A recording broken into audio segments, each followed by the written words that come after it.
What's up, ladies and gents? Vivek Wallace, Boxing 24/7. Wanted to take a look back at last weekend's fight. It was a couple fights last weekend, so I guess I should clarify. We're talking primarily about the pay-per-view telecast, which was the Gervonta Tank Davis versus Leo Santa Cruz. Great night of action. It ended with fireworks, which is, I think, what most fans look at, and not a bad way to start out his pay-per-view career for Gervonta Tank Davis.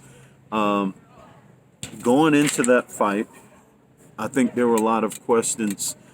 You know, Gervonta Davis went in with 79 rounds boxed for his entire pro career.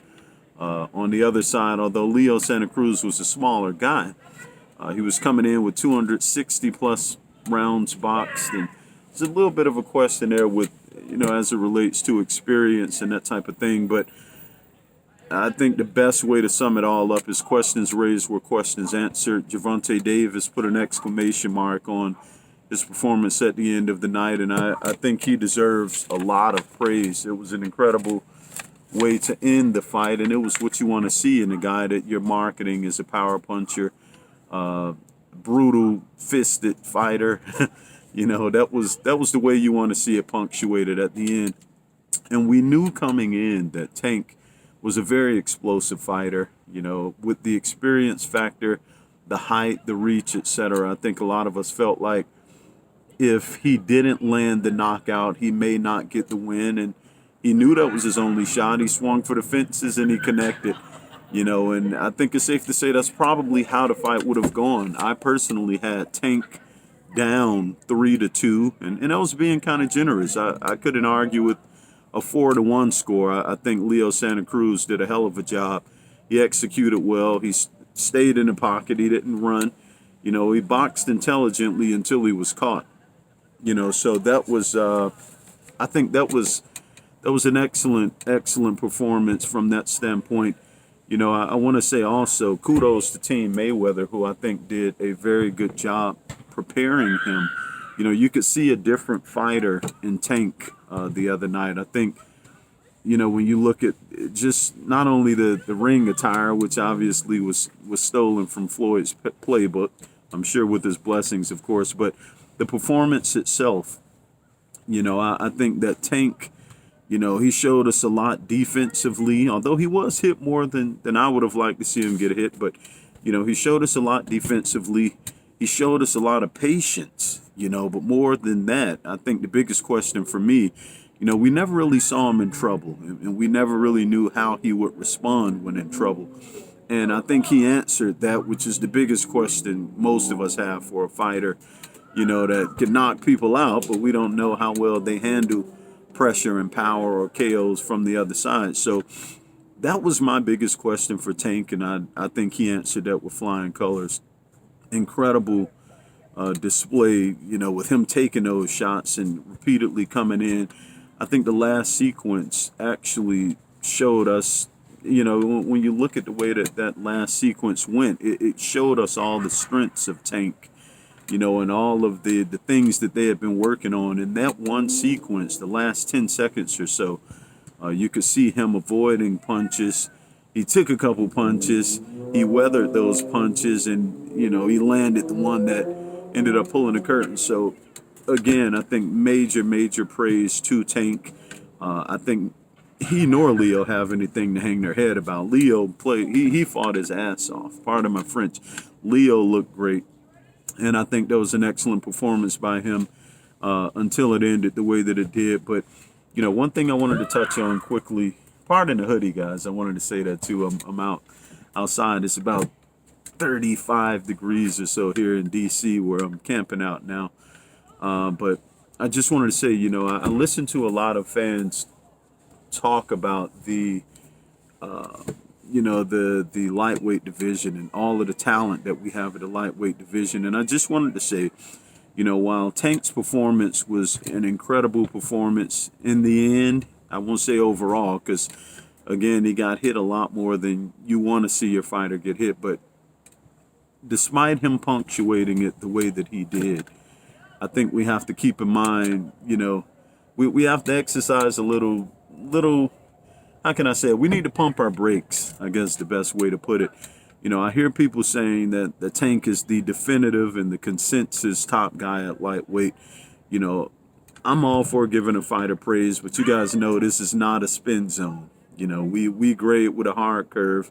We keep it real, whatever you want to call it. But as beautiful as that punctuation was, I think when you look at the other lightweights out there, it would be very difficult to say that he is definitively the top lightweight in the sport. I think that I personally would give Lopez more credit for his victory over Lomachenko. Some people ask why. Well, because Lopez fought a guy who had already knocked out two very, or I won't say two, he knocked out Linares, but he also defeated Campbell. So you have two very solid lightweights that he put in his rear view, and he put W's next to his name with them in his rear view. So I think Lomachenko proved a lot more than a guy like Leo Santa Cruz, who was coming up in weight. Just a couple years ago, Leo was fighting at 118. And this isn't to diminish Tank's victory, but it's just to keep a fair perspective. At the end of the day, we don't do these fighters any justice when we inflate their value and not keep it real. Like, we need these guys to know that was an excellent performance, but there's work to be done. So I think that, Tank, when you look at the lightweight division, you have a guy like Lopez, power in both hands. I think his display probably maybe more skills than Tank. We've seen him display it against a higher level of competition, perhaps. So I personally rate Lopez at the top of the heap in that lightweight division. Right below him, I think it's safe to put Tank there. 1A, 1B, maybe not below him, but right beside him slightly. So 1A, 1B, Lopez and Tank. Ryan Garcia here within the next 30 days or so will, he will either punctuate his ticket into that division or perhaps invalidate it. He has a solid outing coming up against Campbell, but Ryan Garcia is an interesting prospect in that sense, because this is a guy who, when you look at Tank, Lopez, these are guys 5'6", 5'7". Garcia's 5'10", with the 71-inch reach. That's almost a Mayweather type reach as a lightweight. He's faster than all of them by a mile. Definitely has quicker hands. So Campbell isn't a big puncher, but he will test Garcia and give us an idea for what Garcia looks like with some pressure on him. So, that's what we need to see, whether or not Garcia's talent is able to weather that storm and how he handles it. But I think Garcia could plant himself.